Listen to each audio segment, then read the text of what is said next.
बिस्मिल्लाहिर्रहमानिर्रहीम। अस्सलाम वालेकुम। भी कैसी है? उम्मीद है इंशाल्लाह सब खैरियत से होंगी मेरी बहनें बेटियां। आज मैंने एक छोटा सा ना, बहुत सी ये देखी इतनी इतनी कतरें थी ट्राउज़र में से निकली ना। ये आसन में की कतर है और ये लेंथ की जो पजामे की कटिंग करते हैं हम, ये वाली वो थी। और ये और ये उस शर्ट के जो बॉर्डर बचे हुए थे ना, कंधों की कार्ड, उसको मैंने ना जोड़ के फिर मैंने स्लीव्स बना दिए।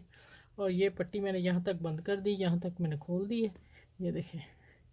और यहाँ नीचे से भी मैंने ओपन रखी है, ये देखें ओपन शर्ट है और प्यारी सी बन गई है। जिस साइज़ की बन गई बस मैंने डिज़ाइन के लिए बनाई है, किसी की नहीं है। जिस किसी को आजूगी तोहफा दे दूँगी। ये देखें पीछे बैक साइड में फिर मैंने प्लेट डाल दी है। सिलाई आ रही थी इसमें तो मैंने यहाँ पिंड से डाला, यहाँ डाला, ये डाला, और माशाल्लाह देखें कितनी प्यारी सी शर्ट बन गई। देखें ज़रा खूबसूरत।